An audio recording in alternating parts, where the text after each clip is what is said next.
तपोवनातले ज्याने सपोर्ट केला त्या सगळ्यांचं मग खूप आनंद आणि अभिनंदन आणि शुभेच्छा द्यावायची वाटतं. तर राजसाहेबांनी मला सपोर्ट केला त्याचा खूप आनंद झाला. मग त्यांच्याबरोबर गप्पा चर्चा केली तर आणि हे कसं वाचलं पाहिजे आणि एकंदरीतच झाड हा विषय कसा चांगला झाला पाहिजे आणि वाचलं त्याच्याबद्दल चर्चा केली.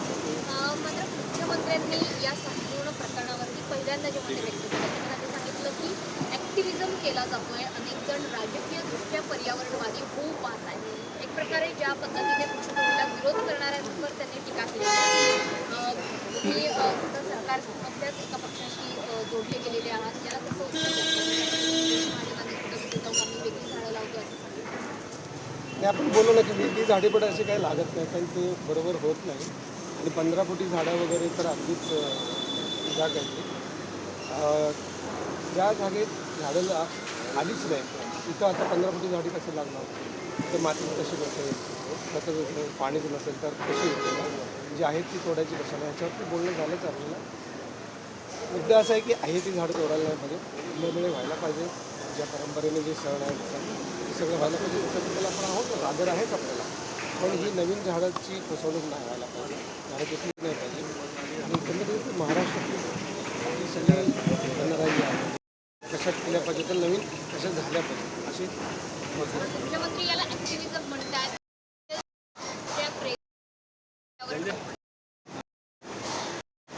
मला झाडाशिवाय बाकी असलं काय कळत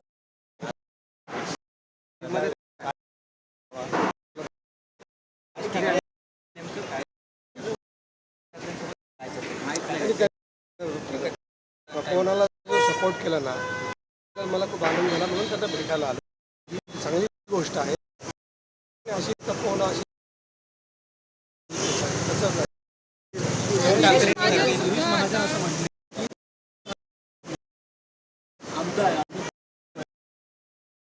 कसं कसं काय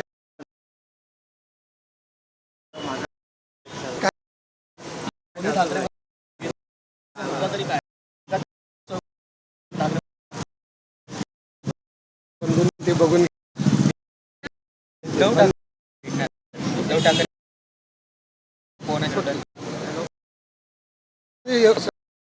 या सगळ्यांना आपण म्हणजे सगळ्यांनी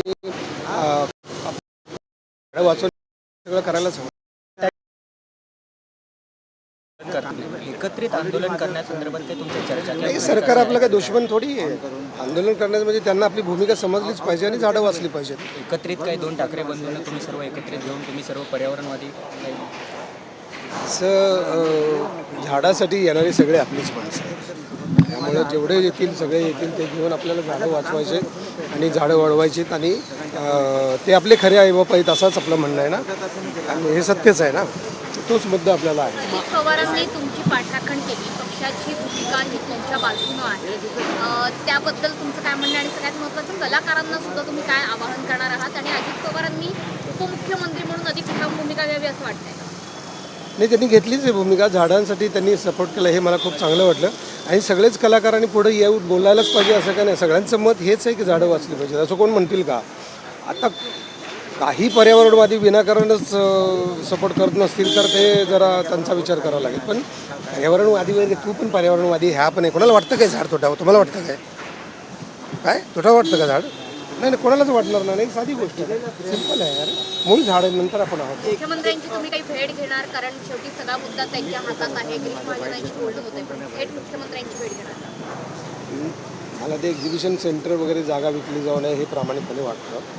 ते बहुतेक करणार नाहीतच. तसं होणारच असेल तर मग गिरीश महाजन किंवा सरकारमध्ये मंत्री जे काय सांगताय की दुसरी खूप 15,000 झाडं आम्ही लावणार आहोत, त्यामुळे ते राजकारणाने असं हे शक्य आहे झाडं जगतील नाही जगतील त्यामुळे तुम्ही नाही हो, गिरीश महाजन समजत नाही हो त्यांना की हे असं नाही करायला पाहिजे हो. अशी एकदम हैदराबादला कशाला झाडं आणायला जायला पाहिजे? महाराष्ट्रात काही फॉरेस्ट डिपार्टमेंट नाही. महाराष्ट्राच्या फॉरेस्ट डिपार्टमेंटला माझा सवाल आहे की तुम्ही अशी मोठी झाडं आपण का नाही तयार करत? आपल्याकडे काय जागा नाहीत का? आपल्याकडे रोपं नाहीत का? माणसं नाहीत का? पैसे नाहीत? काय नाही? हैदराबादला जाऊन आणायची, खर्च करायचा आणि त्याचा इथं काही फायदा नाही आहे.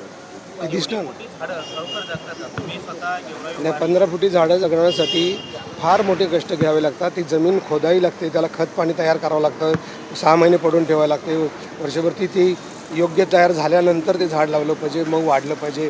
हे असं लगेच आणलं तिकडं खोदला खड्डा आणि लावला लगेच की 2 फुटावर 4 फुटावर खड्डे काढले आणि झाली लगेच, म्हणजे असं नाही होत ना. तर हे समजायला पाहिजे. मंत्री लेवलच्या माणसाला जर समजत नसेल, काढा खड्डे, आयुक्त लेवलला काढा खड्डे, लावा झाडं, एवढं महाराष्ट्राला नका दाखवू.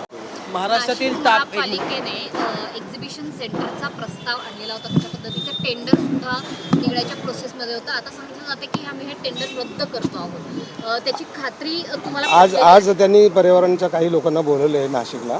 12 वाजता त्यांची मीटिंग होणार आहे आणि मला वाटते बातमी आली आहे रद्द केलं म्हणून, पण अजून कागदोपत्री ते आलेलं नाही. मला वाटते आज देतील ते. मुख्यमंत्र्यांनी असंही म्हटलेलं होतं की आता जी झाडं कापली जात आहेत ती गेल्या 10-12 वर्षांमध्ये लावण्यात आलेली झाडं आहेत. ती काही फार पूर्वीची झाडं नाही आणि ती पालिकेनंच लावलेली होती. त्यावेळेला कुंभमेळा नव्हता म्हणून ती झाडं आजवर एवढी मोठी झाली. झाडं तोडून काय फायदा नाही. छोटी झाडं आणि मोठी झाडं 10 वर्षाची आणि 100 वर्षाचा असा काय मुद्दा नसतो. झाड असतं, त्याचं एक वय असतं आणि झाडं तोडून पर्याय झाडं लावणं हे काय बरोबर नाही. तापमानाचा झुडपं पारा आहेत असं वगैरे गिरीश महाजन म्हणतायत. फार मोठी झाडं नाही, झुडपं वगैरे आहेत. तुम्ही स्वतः तपोवनामध्ये होता काय? अहो गवत असो, झुडपं असो, वेली असते, ही झाडाचेच प्रकार आहेत ना. ते म्हणजे काय फालतू आहे तर हे म्हणजे काय, त्याच्यावर तर आपण जगतो ना. झुडपं, वेली, गवत, आपण अन्न पाणी खातो ते गवतच आहे ना एक प्रकारचं सगळं. गहू, बाजरी, ज्वारी, ऊस हे सगळं गवत आहे ना. मका बिका हे गवताचेच प्रकार आहेत ना. वेलीवरचं काय नाही खात आपण.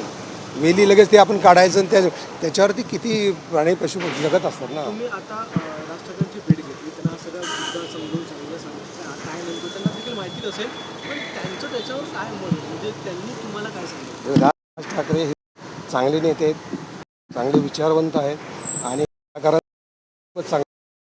मला नेहमी त्यांना करतो फार, पण आज या निमित्तानं असल्यामुळे सगळं मीडिया समोर येतो.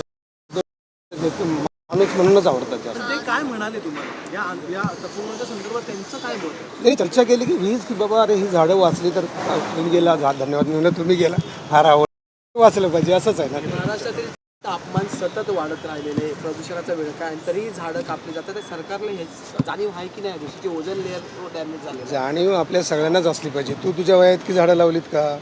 आयुष्यभर आपण ऑक्सिजन खाली होतो, आपण ती झाडं लावलं का?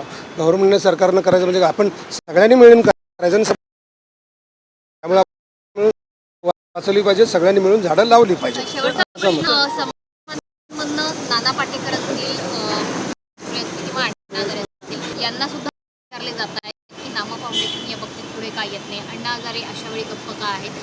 समाज माध्यमांमधनं अशा काही लोकांची नावं घेऊन विचारलं जाते. त्यांना तुम्ही आवाहन करणार असतात कारण अनेक कलाकार तुमच्यासोबत आहेत. नाना पाटेकरांचं मत झाडं वाचवण्याचंच आहे. काल ते नाटकाला आले होते, सकाराम मॅडम नाटक बघितलं, त्यांना खूप आवडलं आणि त्यांनी कौतुक केलं आणि त्यांनी हेही सांगितलं की हा चांगला मुद्दा आहे आणि सगळ्यांनी सारखं मीडियासमोरच बोललं पाहिजे असं नाही. सगळ्यांचं मत आहे, प्रत्येक माणसाचं मत आहे आणि प्रत्येक माणसाचं मत असलंच पाहिजे, झाडं वाचलीच पाहिजे. सर एक यवतमाळमध्ये 8वीच्या विद्यार्थ्यांना एक प्रश्नपत्रिका विचारावं प्रश्नपत्रिका, त्यामध्ये यापैकी श्रेष्ठ जात कोणती असा प्रश्न विचारला. काय यापैकी श्रेष्ठ जात कोणती असा प्रश्न विचारला. त्यामध्ये 4 जाती होत्या, ब्राह्मण 4 जाती होत्या. तर काय वाटतं विषयांतर अशा प्रकारे प्रश्न विचारला? मला फक्त झाडांबद्दल काय असेल तर विचार, बाकी विचारू नका. थँक्यू. आपण सगळे मिळून झाडं लावूया, सगळे मिळून झाडं वाचूया हे लक्षात घ्या तुम्ही, आम्ही वेगळे नाही. Thank you, bye.